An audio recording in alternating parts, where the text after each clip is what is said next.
नमस्कार, आप सभी का संतोष जीएस क्लासेस में स्वागत है। मैं हूँ ऐश्वर्य। आशा करता हूँ कि आप सभी खुश हैं, स्वस्थ हैं और सुरक्षित हैं। जैसा कि हम सभी लोग भारतीय राज्य व्यवस्था एवं शासन को पढ़ रहे हैं, जिसमें हम लोग राष्ट्रपति की कार्यपालिका शक्तियाँ देखे थे।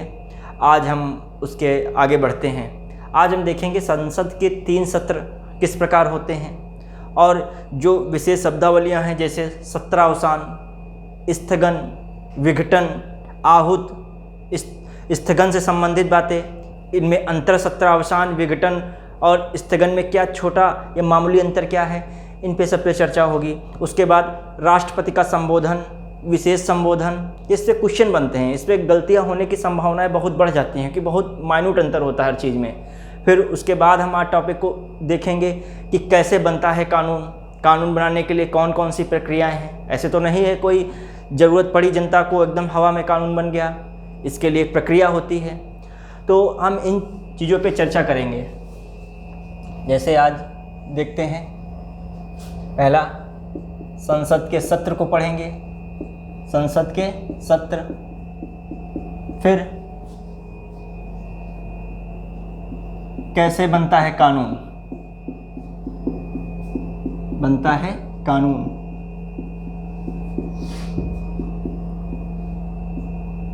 इसको विधेयक कह सकते हैं, विधेयक, विधेयक। तो हम देखते हैं पॉलिटी।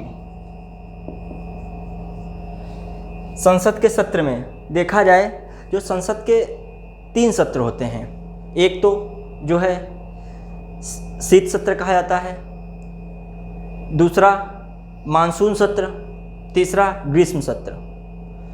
तो यदि हम स्टार्टिंग से कहें शुरुआत से, तो जो जनवरी से, मान लीजिए जनवरी के अंत से और कहाँ तक, मई तक लगभग, ये जो सत्र चलता है ग्रीष्म सत्र चलता है। समर सेशन कहते हैं इसको, समझिएगा।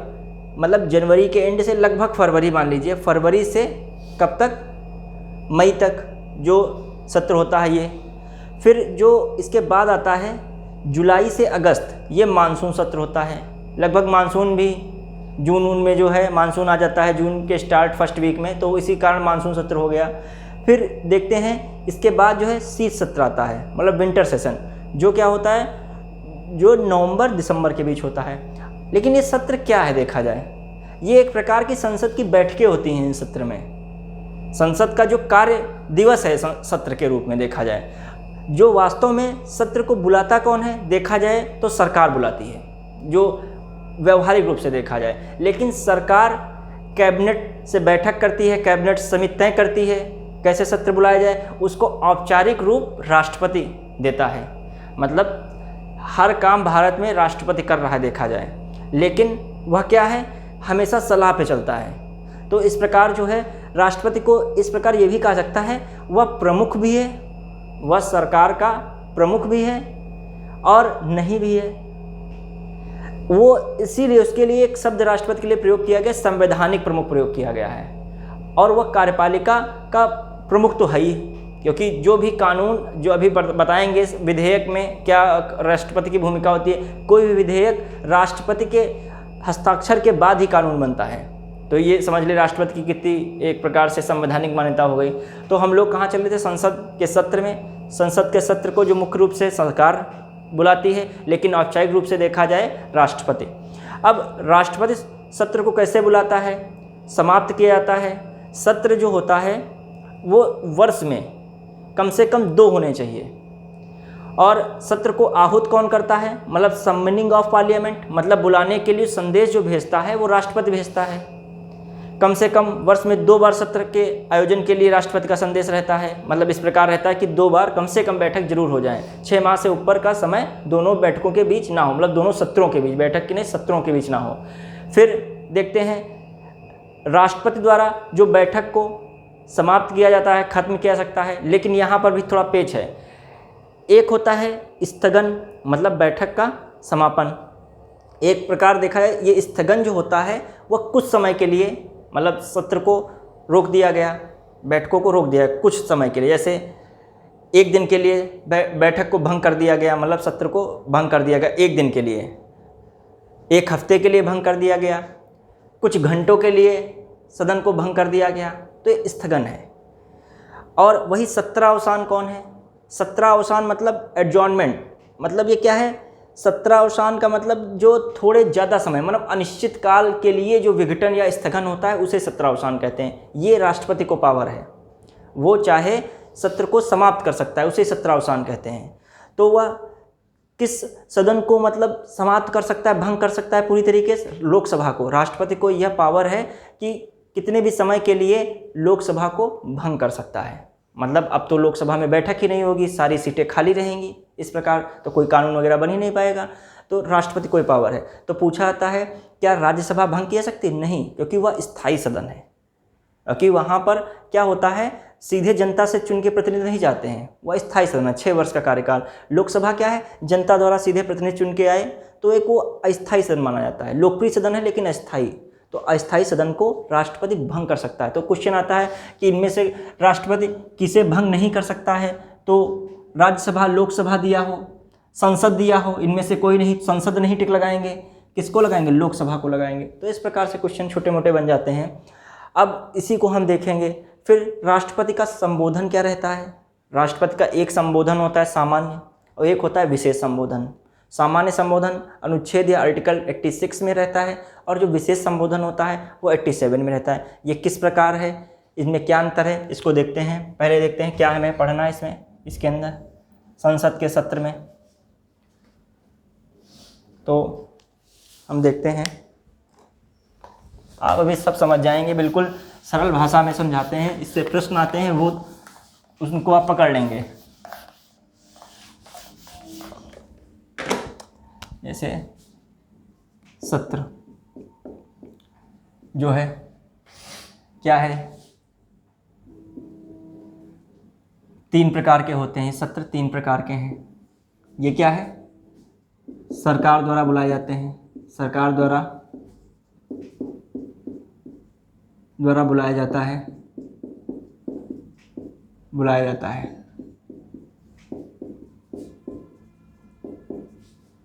फिर देखा जाए कैबिनेट समिति तय करती है। ये क्या है, कौन तय करता है? सरकार द्वारा सत्र बुलाया जाता है, ये तय कौन करती है? कैबिनेट समिति। कैबिनेट का मुखिया तो प्रधानमंत्री होता है, तो अपने जो अन्य जो मंत्रिपरिषद हैं उनसे क्या करता है, उन्हीं के द्वारा जो है ये तय किया जाता है। कैबिनेट मतलब मंत्रिमंडल, जो प्रधानमंत्री के खास मंत्री हैं वो बैठक करते हैं कि किस टाइम सत्र बुलाया जाए, हमारा कानून इस समय पास हो जाएगा कि नहीं, जो हमारा एजेंडा है पूरा हो जाएगा कि नहीं। तो इस प्रकार कैबिनेट समिति तय करती है। औपचारिक रूप जो है, औपचारिक रूप राष्ट्रपति समझिएगा। मतलब देखा जाए सत्र को बुलाता कौन है? राष्ट्रपति, लेकिन वास्तव में व्यवहारिक रूप में सरकार बुला रही है। जो सरकार होती है वही सब डिसाइड करती है, लेकिन राष्ट्रपति दिखावा में जो संवैधानिक रूप से राष्ट्रपति ही बुलाते हैं। ठीक, जो औपचारिक रूप है राष्ट्रपति का है, ये राष्ट्रपति की पावर है, ये भी एक समझिएगा। अब सत्र 3 प्रकार के हैं। कौन से 3 प्रकार के सत्र? शीत सत्र, ग्रीष्म सत्र,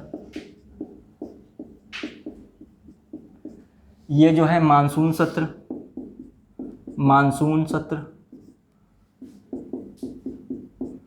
ये जो है शीत सत्र। ये जो सत्र की बात कही गई है किस आर्टिकल में कही गई है? आर्टिकल यहाँ पे लिखे दे रहे हैं। आर्टिकल जो है किस आर्टिकल में है? ये आर्टिकल 85 में है ये। और कभी भी सत्र के लिए एक और शर्त होती है, कोरम होना चाहिए, मतलब गण पूर्ति, कोरम पूरा होना चाहिए, गण पूर्ति। ये क्या है? गण पूर्ति होनी चाहिए जब भी बैठक हो, चाहे लोकसभा में हो चाहे राज्यसभा में हो, मतलब आरएस राज्यसभा में हो। इसमें क्या है, गणपूर्ति कितनी हो चाहिए? जो टोटल मेंबर्स ऑफ कितने, कुल सदस्य संख्या कितनी होनी चाहिए? 1/10 भाग होनी चाहिए। कुल सदन की कुल सदन की सदस्य संख्या के संख्या के ये समझिएगा। अब देखा जाए लोकसभा में कितने पूरे हमने कल बताया था, लोकसभा में अधिकतम कितने जो संसद के सदस्य हो सकते हैं, मतलब जो हमारी लोकसभा बनी है, संसद क्या है, संसद 3 पार्ट हैं, एक लोकसभा, एक राज्यसभा, एक राष्ट्रपति। जो लोकसभा में प्रतिनिधि चुन के जाते हैं जिन्हें हम सांसद कहते हैं, MP कहते हैं, तो MP जो हैं वो कितने होते हैं, वो लोकसभा में देखा जाए हमने कल बताया था 545। ये तो वर्तमान में हैं, लेकिन अधिकतम कितने हो सकते हैं, अधिकतम हो सकते हैं MP लोकसभा में कितने, 550।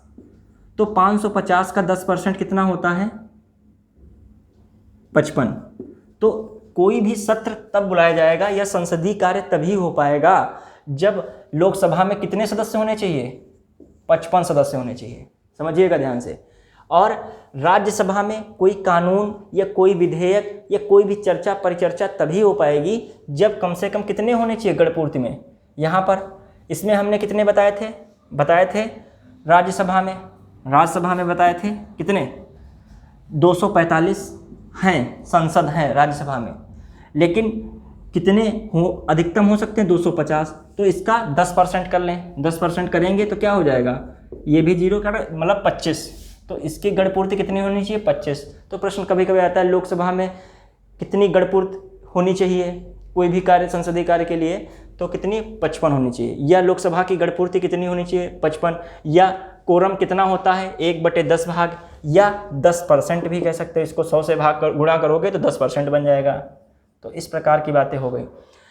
तो सत्र के लिए क्या है, राष्ट्रपति बुलाएगा, ठीक है। और ये अनुच्छेद इसमें दिया है, गणपूर्ति होनी चाहिए तभी कोई सत्र हो सकता है।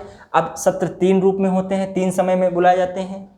देखा जाए इनका 3 टाइप के सत्र हैं। एक ग्रीष्म सत्र है, ये अंतिम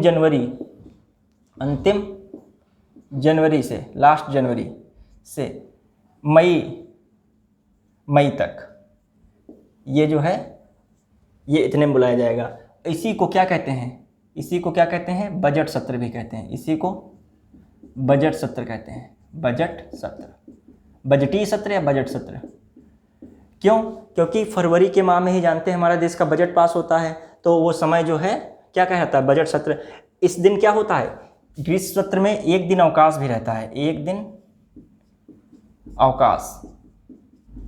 अवकाश रहता है।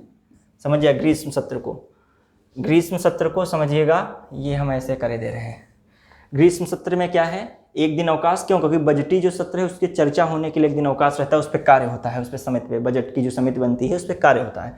अब मानसून सत्र देख लेते हैं क्या रहता है। ये जानते हैं जून में आता है अपने वहाँ मानसून, तो यहाँ पे जुलाई से देखा जाए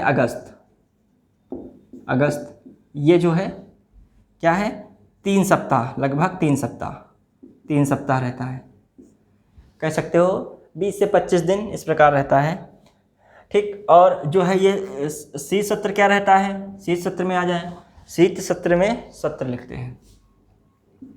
शीत सत्र में ये क्या रहता है, ये नवंबर से दिसंबर।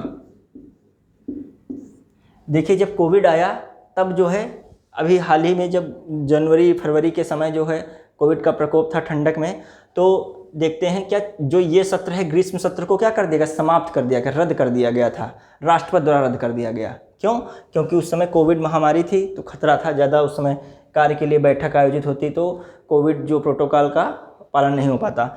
अब देखते हैं शीत सत्र हो गया, ये सत्र के बाद हमने बता दी। अब इन्हीं सत्र में राष्ट्रपति का संबोधन होता है, देख वो कर सकते हैं, स्क्रीनशॉट ले सकते हैं।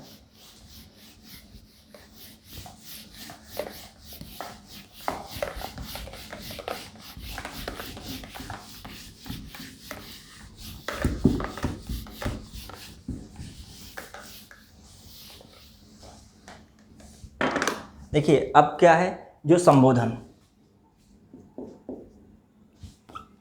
राष्ट्रपति का संबोधन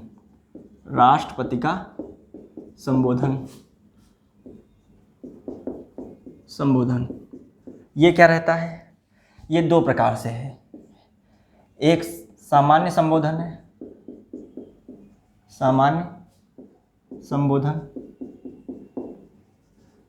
ये क्या है? राष्ट्रपति प्रेसिडेंट ऑफ एड्रेसिंग, जो एड्रेसिंग है ये, इसे इंग्लिश में क्या कह सकते हैं? एड्रेसिंग। और सत्र को क्या कहते थे? सत्र मतलब सेशन।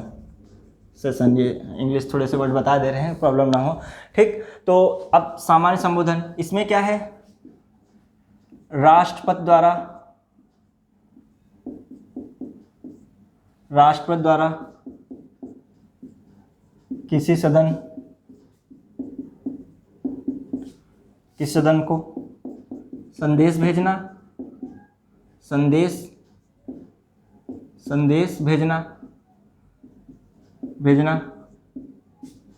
व किसी सदन का संबोधन, किसी भी सदन का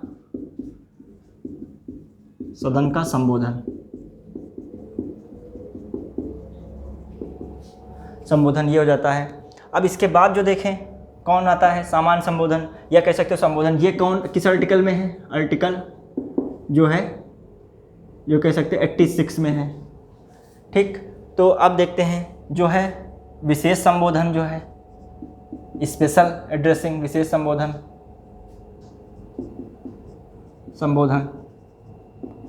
ये किस में दिया है? ये आर्टिकल जो है, आर्टिकल 87 में। ये क्या रहता है इसमें? जो जब कोई भी नया वर्ष शुरू होता है तो उस वर्ष का जो पहला सत्र होता है तो उसमें क्या रहता है?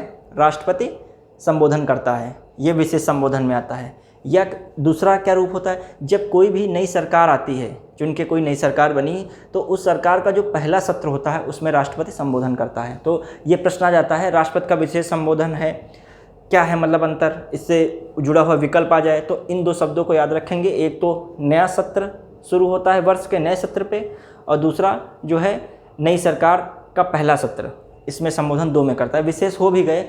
और देखा सबसे बड़ा जो सत्र होता है वो होता है ग्रीष्म सत्र, तो देख ही लिया था टाइम पीरियड में। अब देखें, राष्ट्रपति द्वारा, पहले तो लिखते हैं राष्ट्रपति द्वारा किसी, अब देखिए किसी वर्ष या राष्ट्रपति द्वारा वर्ष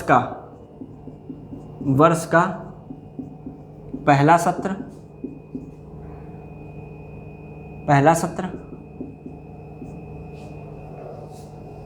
राष्ट्रपति द्वारा किसी मतलब वर्ष का पहला सत्र व क्या कह सकते हैं? किसी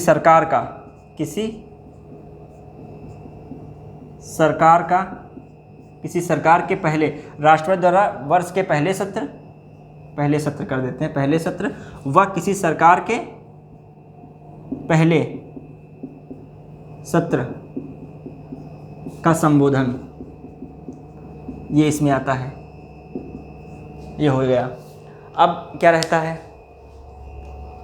ये देखते हैं, नोट करना चाहे कर लीजिए। तो इस प्रकार हमने देख लिया ये आर्टिकल 87। तो हम समझ गए सामान्य संबोधन, जो संबोधन लिख के आ जाए, सामान्य ना हो भी लिखा हो कोई बात नहीं, तो ये रहता है। अब यहीं पे देख लेते हैं एक तरीके से राज्य में क्या रहता है।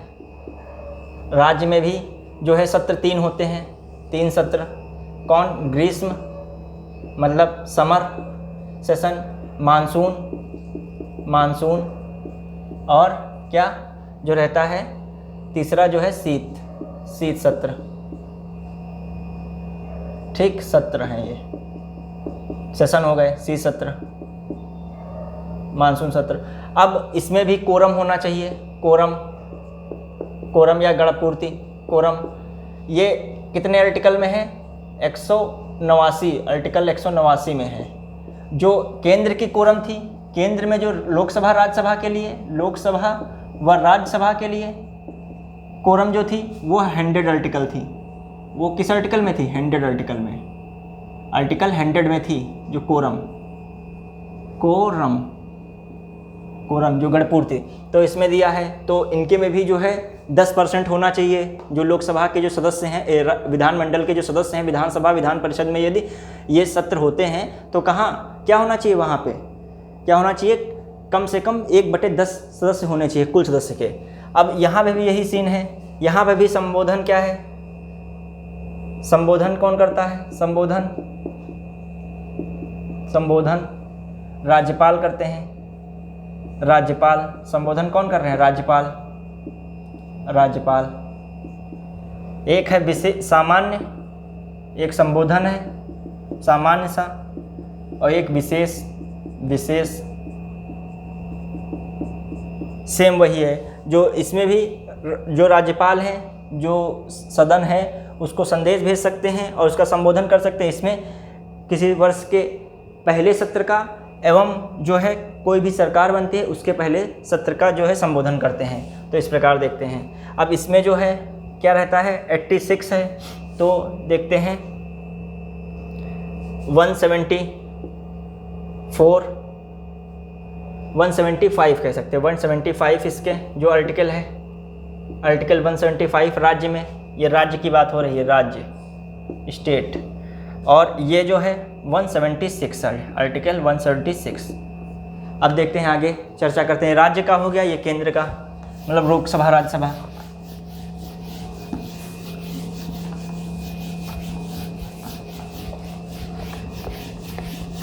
अब देखते हैं उसके बाद की बात। अब क्या तीनों चीज़ों को एक बार फिर देखते हैं। यहाँ पर है, एक है आहूत, आहूत, और ये है स्थगन, स्थगन, स्थगन। आहूत मतलब summoning, summoning of parliament, of parliament, parliament, ये जो हो गया ये होता आहूत। स्थगन क्या है? Adjournment, adjournment. अब देखिए आहूत का मतलब जो राष्ट्रपति है क्या है? बैठक को बुलाता है, मतलब सत्र को बुलाने के लिए जो है सम्मन भेजता है। सत्र बुलाने के लिए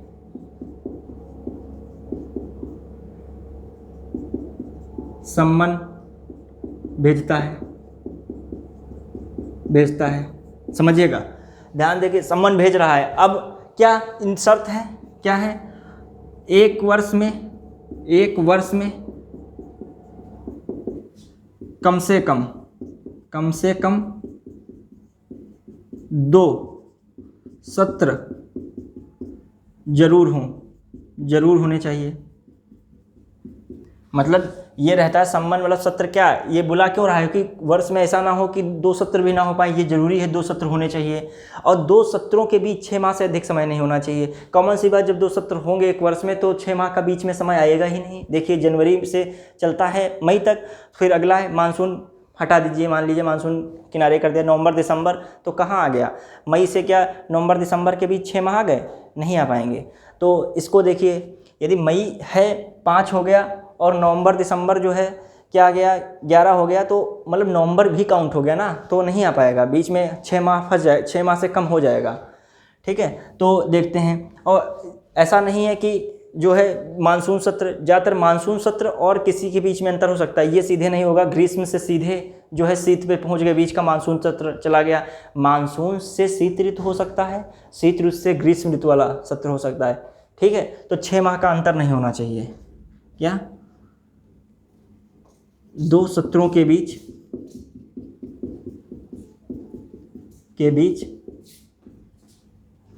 6 माह से अधिक समय नहीं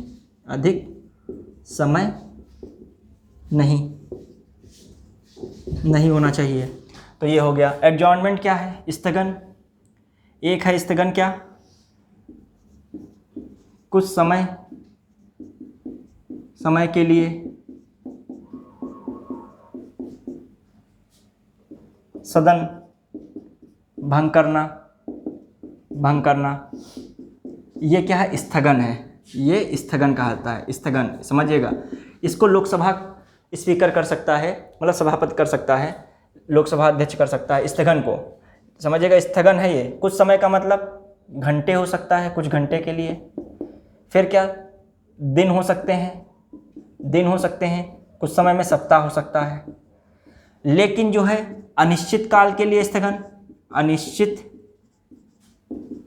काल के लिए स्थगन, काल के लिए स्थगन, स्थगन जिसे क्या कहते हैं, सत्रावसान, सत्रावसान या विघटन, विघटन। ये जो शब्द है लोकसभा के लिए प्रयोग होता है, लोकसभा के लिए, लोकसभा के लिए स्पेशल। सत्रावसान का मतलब भी क्या होता है, सत्र समाप्त होना, सत्र समाप्त होना। इसका भी मतलब वही है, लेकिन ये क्या है, सत्रावसान। लोकसभा राज्यसभा को कभी भी राष्ट्रपति क्या कर सकता है, भंग कर सकता है। कब भंग करेगा, पीएम की सलाह पे। पीएम मतलब सरकार, उसकी सलाह पे ही भंग कर सकता है। भंग तो राष्ट्रपति कर सकता है, लेकिन पीएम की सलाह पर। अब सत्रावसान और विघटन, तो जब लोकसभा को भंग किया जाता है पीएम की सलाह पर, तो उसके लिए उचित शब्द होता है विघटन। उसको क्या कहते हैं, विघटन कहते हैं। उस शब्द को मेन जो शब्द जाना है विघटन, इसका क्या मतलब, इसको डिजॉल्व भी कह देते हैं, डिजॉल्व। इसका शब्द जो है डिजॉल्व बहुत फिट बनाता है भंग करने का। ये क्यों विघटन है, क्या ये पीएम की सलाह पर, पीएम का मतलब सरकार की सलाह पर राष्ट्रपति द्वारा लोकसभा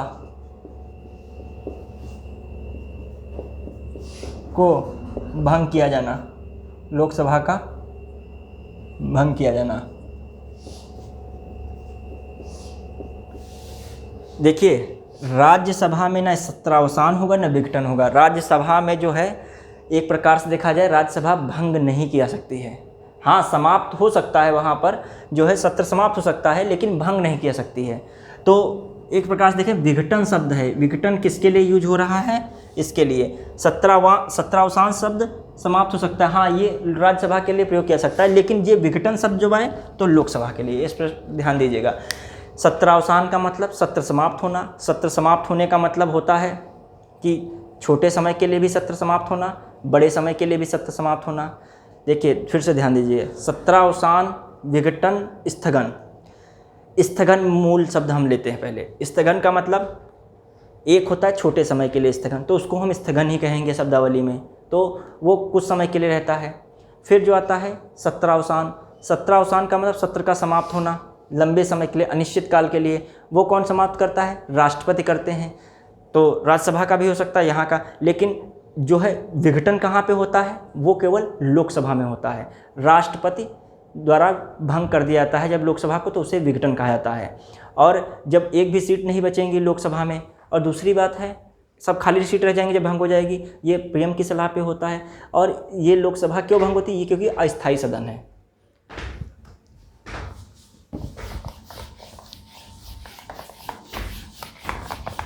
अब देखते हैं आगे।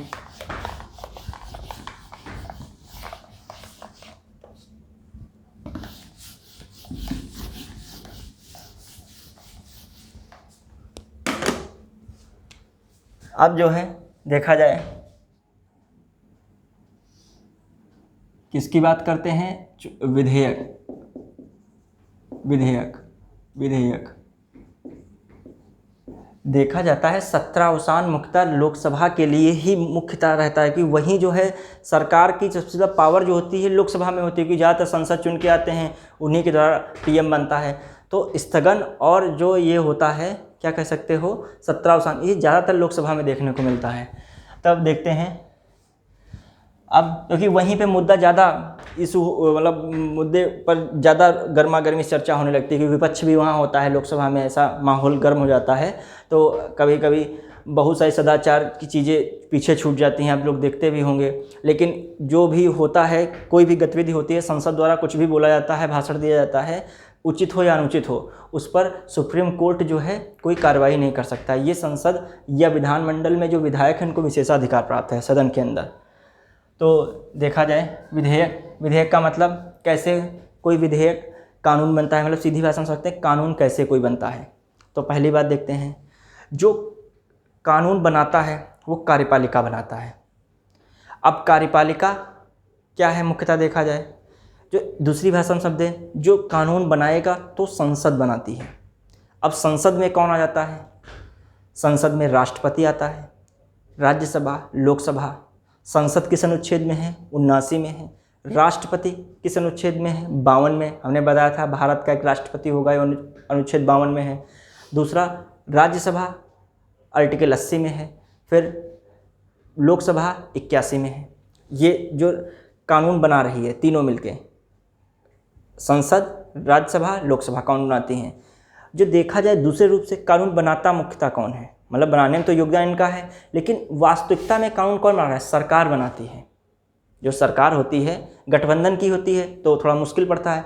यदि सरकार पूर्ण बहुमत की तो लगभग कानून बना लेती है। रोज लोकसभा में भी उसका बहुमत है, राज्यसभा में बहुमत है, तो वह कानून बना लेती है। कानून जो है बनाने के लिए, कानून जो बनाती है तो उससे पहले कौन सी प्रक्रिया होती है? विधेयक की प्रक्रिया होती है।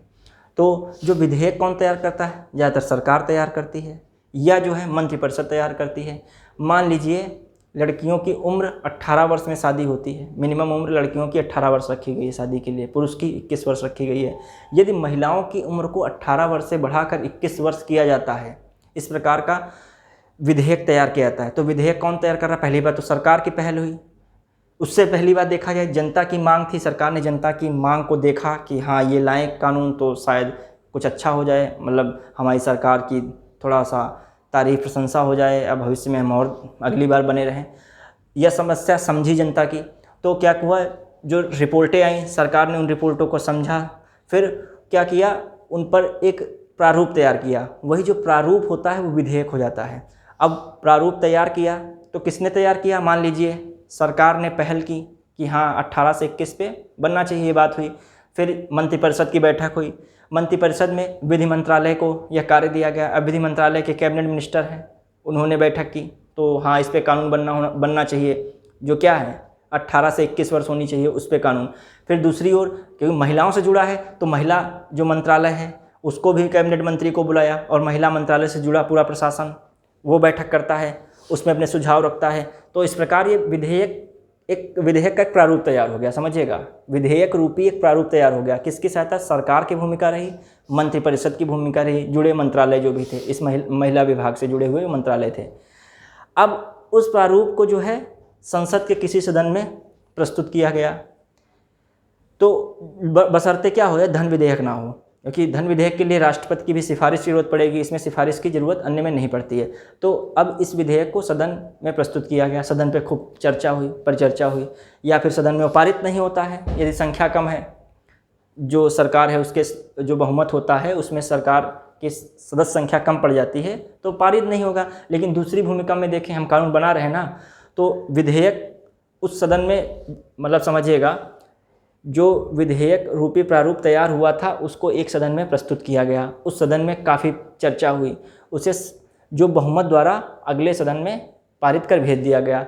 अब अगला सदन क्या करता है, अब वो बात अलग है, भी टर्म एंड कंडीशन देखेंगे क्या रहता है। अब अगले सदन में क्या पहुंचता है, उस विधेयक को 6 माह तक से ऊपर रोक लिया गया, उस विधेयक को 6 माह से अधिक समय तक रोके रखा गया।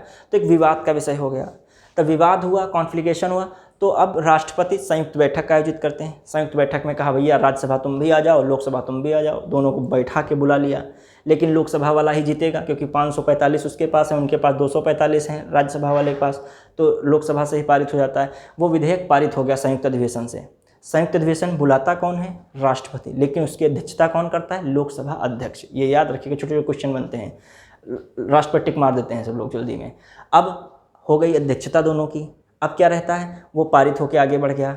अब पारित हुआ नहीं तो राष्ट्रपति, जब पारित हो गया तो राष्ट्रपति ने क्या किया, उसको, एक राष्ट्रपति के पास ऑप्शन है पुनर्विचार के लिए फिर से सदन को भेज दे जहाँ से वो प्रस्ताव शुरू हुआ था। मतलब जब जहाँ से पारित होकर आया, ये जहाँ से शुरू हुआ उसको राष्ट्रपति पुनः भेज दे उसी को, या राष्ट्रपति उस विधेयक को पारित कर दे। जहाँ वो राष्ट्रपति विधेयक पारित करता है वहीं विधेयक क्या बन जाता है, कानून। तो इसको हमने इस प्रकार समझा, सरकार जनता की मांग को समझी, विधेयक बनाया, विधेयक को सदन में प्रस्तुत किया गया। विधेयक को प्रस्तुत करते समय जो है इस पर खूब चर्चा हुई। चर्चा होने के बाद यदि विधेयक सदन में पास हो गया, मतलब लोकसभा से पास हो गया, तो राज्यसभा में जाएगा। राज्यसभा क्या कर सकता है, इसको 6 माह तक रोक सकता है। यदि नहीं रोकता है तो सीधे पास हो जाता है, राष्ट्रपति के पास पहुंच जाता है, राष्ट्रपति साइन कर देते हैं, विधेयक कानून बन जाता है, विधेयक ही कानून बन जाता है। लेकिन यदि एक सदन से पास होता है पहले सदन से, दूसरे सदन 6 माह से अधिक समय रोक लेता है उसको, तो विवाद का विषय बन जाता है, जिस पर राष्ट्रपति संयुक्त अधिवेशन करता है और संयुक्त अधिवेशन में वो पास कर दिया जाता है, तो उसके बाद राष्ट्रपति साइन कर देता है, वही विधेयक कानून बन जाता है। तो इस प्रकार हम देखें तो विधेयक कितने प्रकार के हैं देखा जाए। विधेयक क्या रहता है, विधेयक का मतलब है संसद कानून बनाती है, कानून बनाती है। दूसरी पहली बात। अब देखा जाए दूसरी बात, संसद में है क्या, संसद ये किस में है, आर्टिकल 79 में संसद का वर्णन है। संसद है क्या, राष्ट्रपति से है, राष्ट्रपति, राष्ट्रपति है प्रेसिडेंट। आर्टिकल किसमें, याद रखने वाली चीज़ें हैं, ये भी पूछ लेते हैं छोटी छोटी चीज़ों में, छोटे छोटे एग्जाम्स में भी, और बड़े एग्जाम में भी मिलान में पूछ लेते हैं, मैच द कॉलम टाइप में। अब जो है राज्यसभा, राज्यसभा, राज्यसभा क्या है, आर्टिकल जो है 80 है, 80, आर्टिकल 80 है। लोकसभा, लोकसभा आर्टिकल जो है 81 है, आर्टिकल 81। अब देखते हैं संसद कानून बना रही है। अब तीनों अंग हो जाते हैं, ये कानून बनाते हैं। किसी विधेयक, किसी विधेयक, किसी विधेयक का, विधेयक का राष्ट्रपति से पास होना,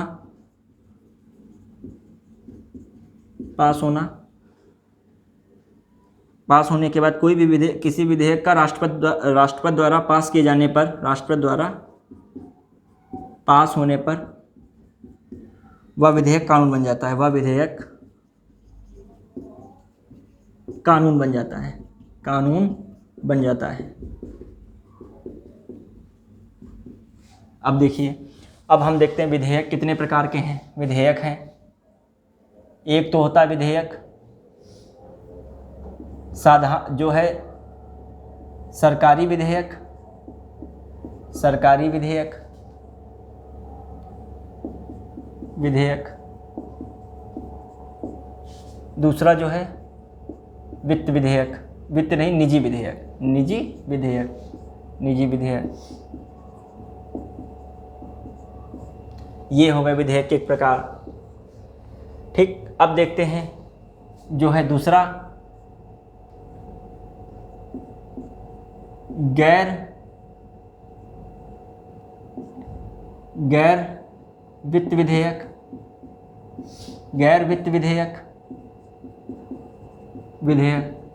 गैर वित्त विधेयक में कौन दो हैं, एक आता है जो है सामान्य विधेयक, साधारण विधेयक जिसे कहते हैं, साधारण विधेयक, यही आता है जो गैर वित्त विधेयक में, कौन, साधारण विधेयक, एक यही आता है। और जो इसी का दूसरा पार्ट है, ये पहला पार्ट हुआ, दूसरा पार्ट क्या है, दूसरा पार्ट है वित्त विधेयक, वित्त विधेयक। एक सेकेंड, इसमें एक और लिख सकते हैं, एक इम्पॉर्टेंट रहता है, संविधान संशोधन विधेयक, संविधान संशोधन विधेयक, संशोधन विधेयक, विधेयक।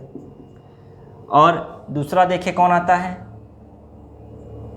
जो है वित्त विधेयक, वित्त विधेयक, वित्त विधेयक।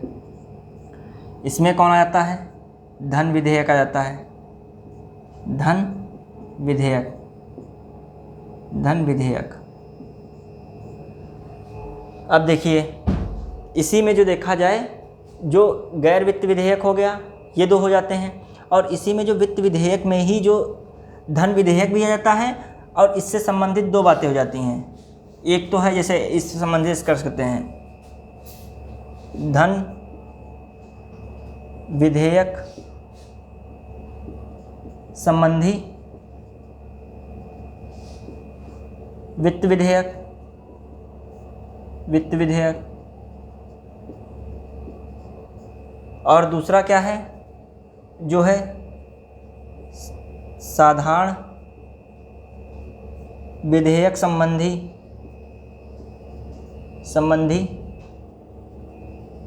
धन विधेयक, धन विधेयक।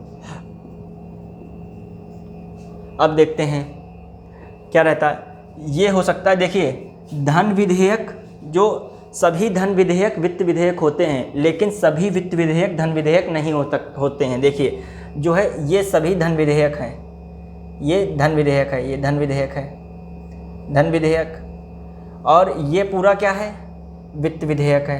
ये क्या है, पूरा जो, ये पूरा जो है क्या है, ये पूरा जो है ये क्या है, ये वित्त विधेयक है, वित्त विधेयक। अभी बताते हैं क्या है। धन विधेयक क्या होते हैं, धन विधेयक समझिएगा, साधारण व संविधान संशोधन को छोड़कर सभी विधेयक, सभी विधेयक, मतलब जो धन विधेयक वो हो जाएंगे साधारण विधेयक व जो है संविधान संशोधन। इसको जो 2 मिनट के लिए इसको छोड़ दीजिए, इसको दिमाग में कन्फ्यूजन क्रिएट करेगा, पहले समझिएगा। अब साधारण विधेयक क्या हो गया, संविधान संशोधन विधेयक, तो जो है इस पे भी देखते हैं। जो साधारण विधेयक है आर्टिकल 107 में इसकी चर्चा की गई है, ध्यान रखिएगा, आर्टिकल 107। जो संविधान संशोधन विधेयक जानते ही हैं 368 में, यहाँ कहाँ से लिया गया संविधान संशोधन, अफ्रीका से लिया गया, दक्षिण अफ्रीका से। फिर धन विधेयक की चर्चा किस आर्टिकल में की गई है, धन विधेयक की चर्चा स्पेशली धन विधेयक की बता रहे हैं 110 में की गई है, आर्टिकल 110 में पूछे जाते हैं क्वेश्चन। और जो इसमें आता है वित्त विधेयक की चर्चा किस आर्टिकल में की गई है, आर्टिकल जो है 117। देखिए फिर से हम एक बार बता दे रहे हैं। सरकारी विधेयक, निजी विधेयक। सरकारी विधेयक क्या होता है, जो सरकार के किसी व्यक्ति द्वारा या जो है मंत्रिपरिषद के किसी सदस्य द्वारा विधेयक प्रस्तुत किया जाता है सदन में, तो वो सरकारी विधेयक होता है। ज़्यादातर 99% सरकारी विधेयक ही प्रस्तुत किए जाते हैं। निजी विधेयक क्या, जो सरकार का सदस्य नहीं हो, संसद के किसी भी सदस्य द्वारा, संसद के किसी भी सदस्य द्वारा सदन में प्रस्ताव प्रस्तुत किया जाता है, विधेयक के रूप में प्रस्ताव प्रस्तुत किया जाता है। और जो है इसको कौन बनाता है, वही सदस्य बनाता है, मतलब गैर सरकार द्वारा बनाया जाता है। सीधी भाषा में संसद के किसी व्यक्ति द्वारा कोई भी विधेयक बनाया जाता है और उसी के द्वारा उसे सदन में प्रस्तुत किया जाता है, तो वह गैर वित्त विधेयक हो जाता है। और इसमें क्या रहता है, मंत्री या सरकार के किसी सदस्य, संसद सदस्य द्वारा, सरकार के किसी संसद सदस्य द्वारा या किसी मंत्री द्वारा प्रस्तुत विधेयक जो है सरकारी विधेयक है। ये जो है क्या रहता है, इसका ड्राफ्ट भी सरकार तैयार करती है, जो इसका प्रारूप है वही विधेयक, जो निजी विधेयक या जो गैर सरकारी व्यक्ति होता है, गैर सरकारी मतलब गैर सरकारी क्या मतलब है, सदन का कोई भी संसद जो कि उस सरकार का भाग ना हो, मतलब उस जीती हुई पार्टी से संबंधित ना हो। अब देखिए इस प्रकार कहते हैं बीजेपी का यदि कोई संसद है, यदि बीजेपी संसद रहने दीजिए, बीजेपी का जो है कोई कैबिनेट मंत्री या कोई भी मंत्री प्रस्तुत करता है तो वह सरकारी विधेयक हो जाता है। और जो संसद का कोई भी सदस्य यदि उसे प्रस्तुत करता है तो जो है क्या रहता है, निजी विधेयक रहता है। किसी मंत्री द्वारा प्रस्तुत, और ये क्या रहता है, किसी संसद सदस्य द्वारा, किसी संसद सदस्य द्वारा। जब हम पढ़ाएंगे, जब क्वेश्चन इन पे आएंगे तो बिल्कुल अच्छे से कर लेंगे। जितना जितना हम बता रहे समझते चल रहे हैं तो बहुत अच्छे से क्वेश्चन हो जाएगा। हाँ, जो स्क्रीनशॉट लेना चाहें तो आप ले सकते हैं। तो अब आगे हम देख रहे हैं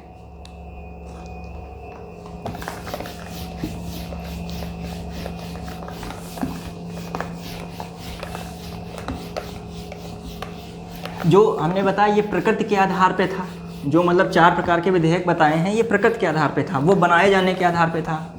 जो हमने सरकारी निजी बताया वो बनाए जाने के आधार पे था, कोई मतलब विधेयक को बना रहे हैं हमें, और वो उसके नेचर के आधार पे हमने बताया साधारण विधेयक। अब थोड़ा सा देख लेते हैं, फिर चर्चा आगे होती है, इससे संबंधित प्रश्न आते हैं। तो साधारण विधेयक क्या है, साधारण विधेयक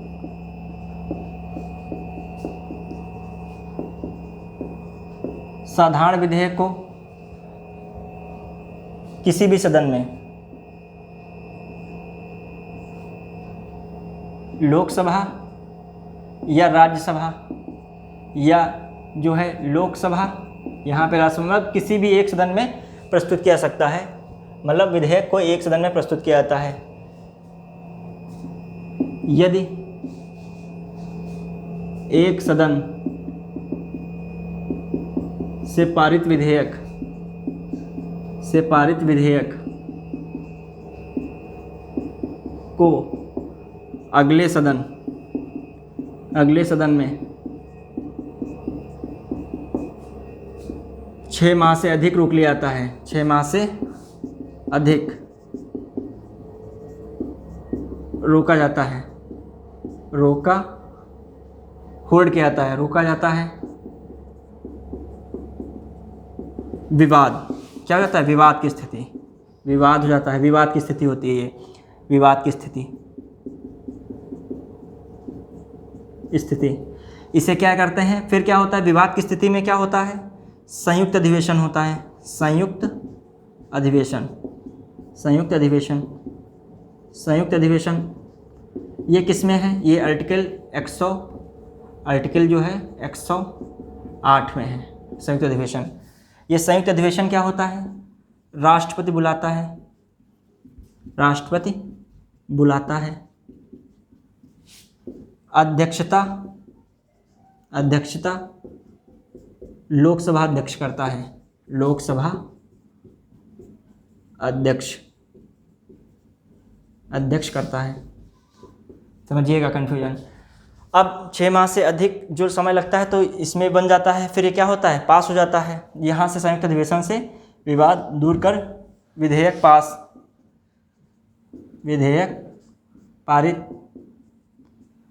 पारित विधेयक राष्ट्रपति द्वारा हस्ताक्षर के उपरांत के बाद जो क्या बन जाता है? कानून बन जाता है, कानून ला बन गया। तो हमने ये देखा। अब अच्छा, जब ये विधेयक किसी भी राज्यसभा में प्रस्तुत किया गया तो लोकसभा में आएगा, यदि लोकसभा में आए तो राज्यसभा में आएगा। और इस विधेयक को यदि 6 माह से अधिक समय लगता है, कोई भी मतलब सदन 6 माह तक इसको 6 माह से अधिक नहीं रोक सकता है, सीधी बात ये है।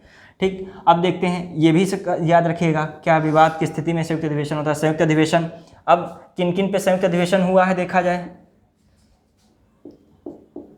संयुक्त अधिवेशन 3 बार हुआ। एक तो क्या हुआ?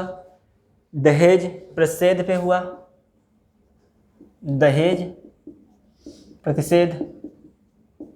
प्रतिषेध जो कानून बना था, प्रतिषेध विधेयक पे हुआ, विधेयक 1961। ठीक, जो भी ये विधेयक या एक्ट था, फिर उसके बाद विधेयक था, फिर उसके बाद जो बाद में एक्ट बन गया। जो फिर देखते हैं इसके बाद जो होता है बैंकिंग सुधार में होता है, ये 1970-80 के दशक में बैंकिंग सुधार में एक्ट में अधिनियम, बैंकिंग सुधार अधिनियम या विधेयक कह लीजिए, विधेयक या अधिनियम बैंकिंग सुधार में होता है। फिर हो गया किसमें? पोटा आता था, पोटा ये था prevention of terrorist act, prevention of terrorist act ये आता है। ये 3 में हो चुका है। अच्छा, अपवाद क्या है? एक्सेप्शन क्या है? एक्सेप्शन कभी कभी आता है, मतलब संयुक्त अधिवेशन होता है, कथन में होता है संयुक्त अधिवेशन संविधान संशोधन में भी हो सकता है, संविधान संशोधन विधेयक में नहीं होता है। संविधान संशोधन विधेयक में नहीं। ठीक, अब देखते हैं क्या है इसके बाद। इसमें हमने चर्चा की ली थी साधारण विधेयक पे। इसमें एक चीज़ देखिए, राष्ट्रपति की सिफारिश की आवश्यकता नहीं रहती है, ठीक है, तो ये लिख लीजिएगा, इसमें राष्ट्रपति की सिफारिश नहीं। जैसे हमने बताया था 18 से 21 वाला एक ऑप्शन दिया, एग्जाम्पल दिया, इस प्रकार का जो भी कोई ऐसा कोई मुद्दा आता है तो साधारण विधेयक में आ जाएगा। ठीक, अब देखते हैं, इसमें ज़्यादा बहुमत की आवश्यकता नहीं होती, मतलब जो भी सदन में उपस्थित कुल सदस्यों की संख्या से अधिक होना चाहिए। मतलब यदि सदन में 200 लोग हैं, आए हैं, उपस्थित हैं, 300 लोग उपस्थित हैं, उपस्थित होना चाहिए, वॉकआउट नहीं करना चाहिए। उपस्थित हैं 300 लोग तो 151 लोग यदि पक्ष में देते हैं तो वो पास मान लिया जाता है, विशेष बहुमत की आवश्यकता नहीं। अब जो है अगला विधेयक हमने देखा, धन विधेयक को देख लेते हैं, इंपॉर्टेंट है धन विधेयक। धन विधेयक, ये मनी बिल कह सकते हो, मनी बिल, मनी बिल।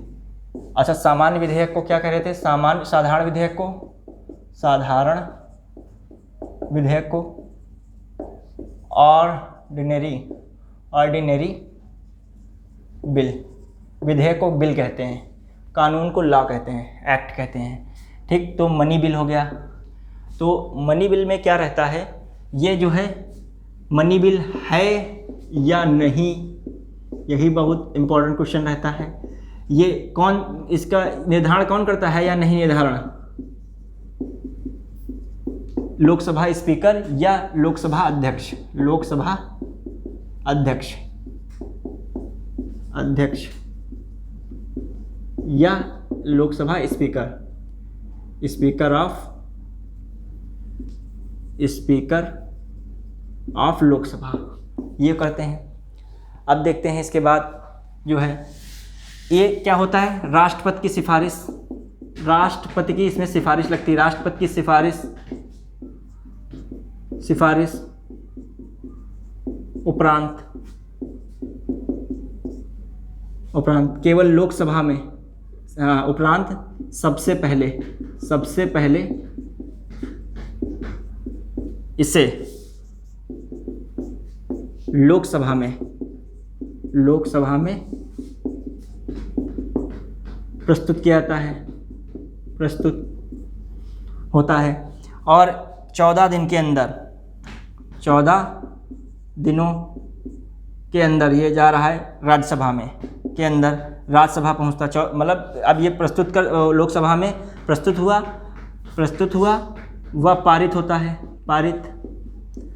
अब जो है राज्यसभा पहुंचता है, लोकसभा से राज्यसभा 14 दिनों के अंदर यदि इसे पारित नहीं करती है तो वह अपने आप लोकसभा द्वारा पारित माना जाता है। राज्यसभा के पास केवल इसमें दो पावर हैं, इसे सुझाव भेज सकती है, सुझाव दे सकती है कि इसमें कुछ सुझाव कर लो मनी बिल में। फिर क्या है, जो मनी बिल में कुछ सुझाव वगैरह कर लिया जाए। अब देखते हैं फिर इसमें कुछ संबंधित बात और क्या हो सकता है, स्वीकार कर सकती है, यही ऑप्शन है स्वीकार, लेकिन अस्वीकार नहीं। इसमें मनी बिल में आ क्या जाता है, जैसे संचित निधि है, निधियाँ जाती हैं मनी बिल में, जैसे क्या है, निधि है, कोष है, कर हैं, ये सब आ जाते हैं। जो देखा जाए मनी बिल में से निधि जैसा क्या होता है, निधि अपने देश में रखी गई हैं, ये भी बता दे रहे हैं। एक संचित निधि है, संचित निधि हमने बताया था, संचित निधि से किसको किसको सैलरी मिलती है, ये जिक्र कर चुके हैं।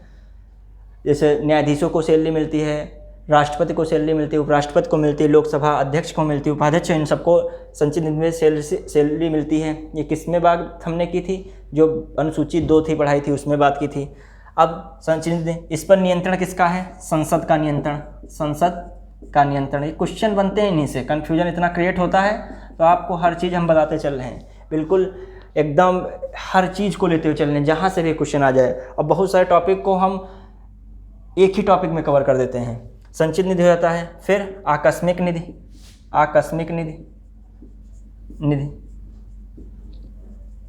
ये किसका नियंत्रण है, राष्ट्रपति का नियंत्रण है, राष्ट्रपति का नियंत्रण। इसमें क्या रहता है, 500 करोड़ कम से कम रहने चाहिए। मतलब किसके लिए?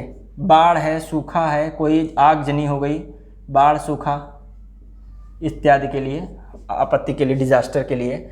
अब होता है लोक लेखा निधि। लोक लेखा निधि होती है एक, लोक लेखा निधि, जो वित्त सचिव इसका नियंत्रण करता है, वित्त सचिव, फाइनेंस सेक्रेटरी। अब देखते हैं हम, ये हमने धन विधेयक बता दिया है या नहीं। राष्ट्रपति की सिफारिश इसमें क्वेश्चन आता है, क्या राष्ट्रपति की सिफारिश की जरूरत पड़ी थी? राष्ट्रपति की सिफारिश साधारण विधेयक में नहीं, साधारण विधेयक में नहीं, अब देखते हैं क्या वित्त विधेयक, इसको भी जो है साधारण बहुमत, मतलब साधारण बहुमत क्या करें, एक सामान्य बहुमत द्वारा पास किया जाता है, कोई विशेष बहुमत की आवश्यकता नहीं है। तो हमने ये बताया।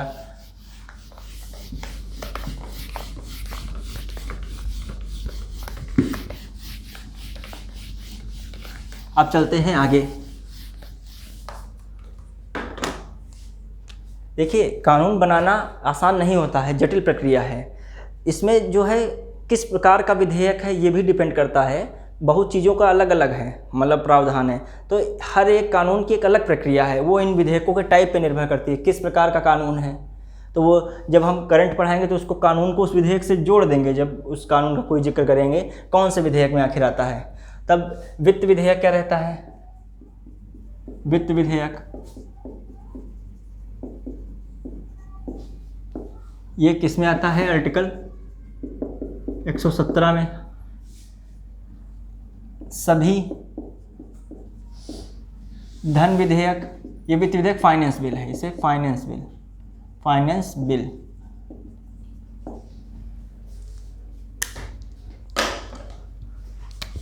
सभी धन विधेयक, धन विधेयक वित्त विधेयक हैं, वित्त विधेयक, विधेयक हैं। सही है। कभी कभी ऐसे क्वेश्चन आ जाते हैं, सभी वित्त विधेयक,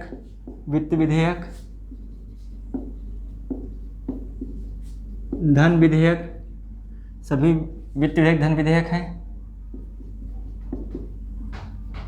ये गलत है। ठीक, अब देखते हैं वित्त विधेयक क्या है सीन। वित्त विधेयक जो एक साधारण विधेयक के रूप में हो रहा है, साधारण विधेयक के रूप में। अब देखते हैं वित्त विधेयक साधारण विधेयक के रूप में होता है, तो ये पास तो किससे होता है? प्रस्तुत धन विधेयक एवं पारित साधारण विधेयक। साधारण विधेयक जो क्या है, इसमें लोकसभा में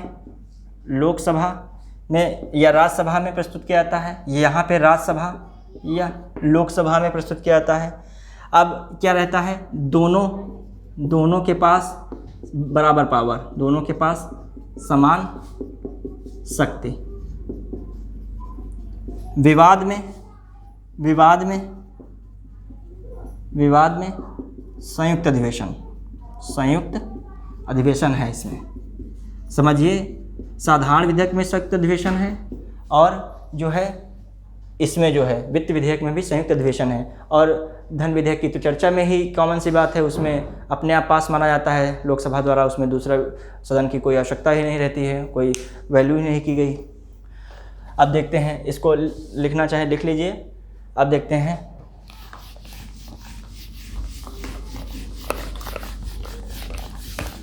अब बस एक विधेयक बचता है,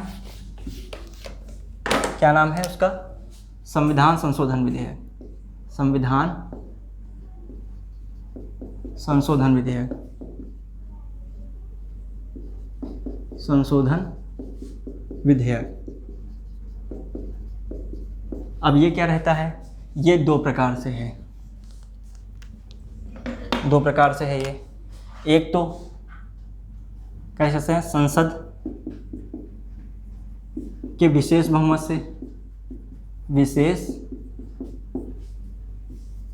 से, दूसरा क्या है? संसद के विशेष बहुमत तथा 50% से अधिक राज्यों की विधानसभाओं से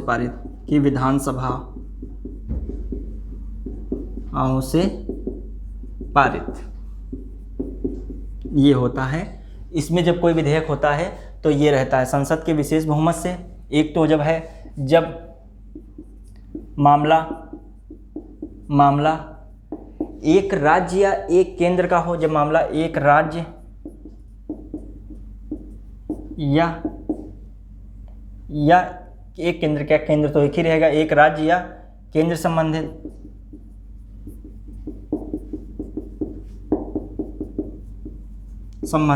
इसमें क्या है, केंद्र से संबंधित है। इसमें जब राज्य व केंद्र दोनों प्रभावित तब ये रहता है। अच्छा, विशेष बहुमत क्या है? विशेष बहुमत एक हम डिस्कशन कर लेते हैं। विशेष बहुमत ये देखो, ये बता रहे हैं। देखिए, विशेष बहुमत का मतलब है सदन में उपस्थित एवं मतदान करने वालों का 2/3, सदन में उपस्थित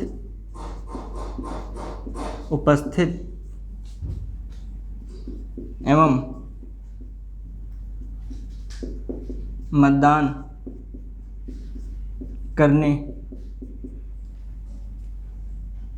करने वालों का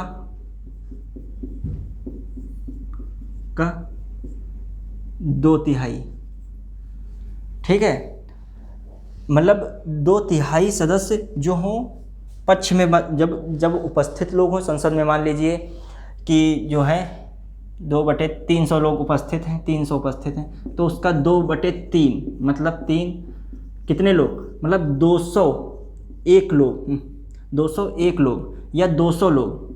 यदि 200 लोग जो है उसको क्या करते हैं, सदन में 300 लोग हैं, 300 लोग मतदान करते हैं, मतलब ऐसा एक भी नहीं जो मतदान ना करे, 300 लोग मतदान भी कर रहे हैं। 300 लोग में 200 लोग यदि पारित कर देते हैं, मतलब उसको पास कर देते हैं, तो वह मतलब उसको मतदान करते हैं 200 लोग उसके पक्ष में, तो वो जो विधेयक होता है पास माना जाता है। मतलब सदन में 300 बैठे हैं, उसमें 200 लोग यदि पास कर देते हैं उसको, उस प्रस्ताव को या उस विधेयक को, तो वो सदन से पारित माना जाता है, समझिएगा। तभी हमने कहा सदन में उपस्थित मतदान करने वालों को 2/3 भाग, और सदन के बहुमत द्वारा, सदन के बहुमत मतलब 50% से अधिक कुल का